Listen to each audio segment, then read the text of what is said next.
We all face challenges in life. Setbacks, uncertainty, moments that really test our limits. So what makes the difference between folding and bouncing back?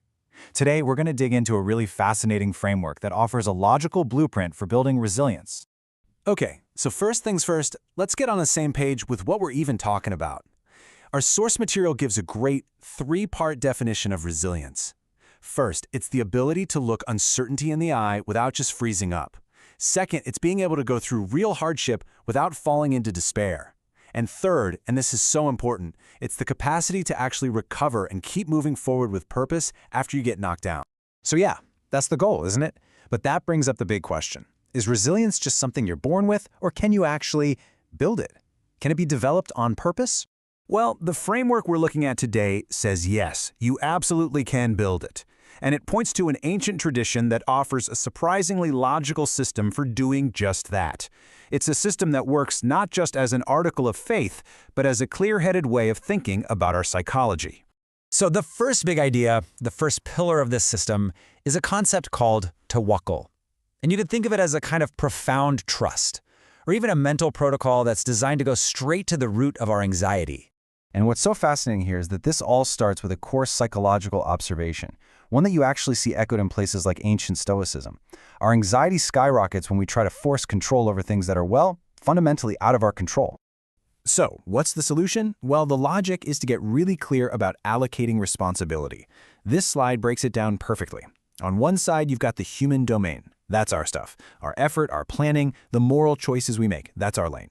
Then on the other side, you have the divine domain, the final outcomes, the timing of events, the ultimate results. The whole idea is to draw a clear line in the sand between the two.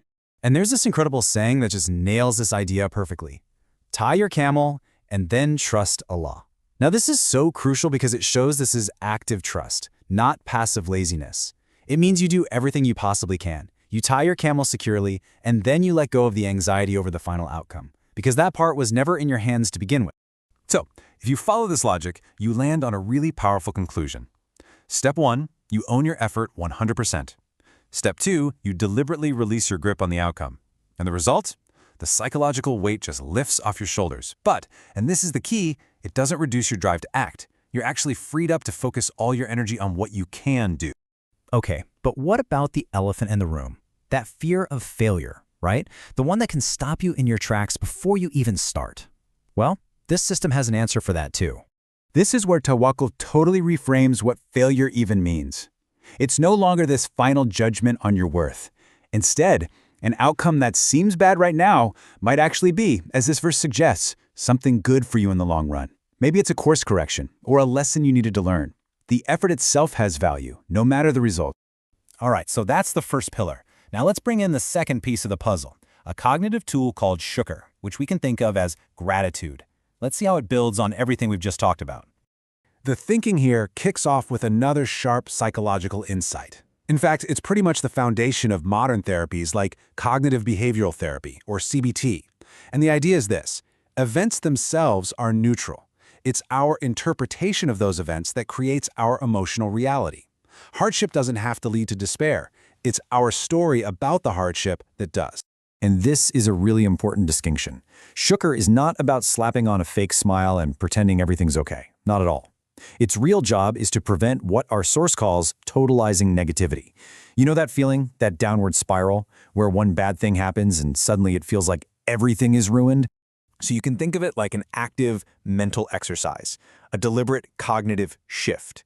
As you see here, it forces your mind to scan for and acknowledge the resources you still have. It stops that catastrophic thought, "I've lost everything," by making you take inventory of what remains.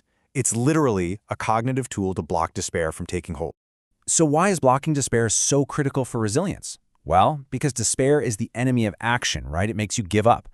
By preventing that state of total hopelessness, as this verse encourages, the practice of gratitude logically helps you keep going, to sustain your effort, especially when things get tough for a long time. Okay, so we've got these two powerful ideas, right? A trust protocol for the future and a gratitude lens for the past and present.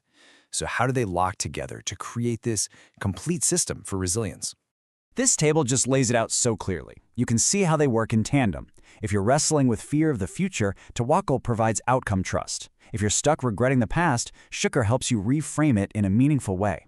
For that anxiety you feel in the present moment, Tawakkul lets you release control while Shukr grounds you emotionally. It really is a comprehensive psychological toolkit for handling challenges no matter which direction they're coming from.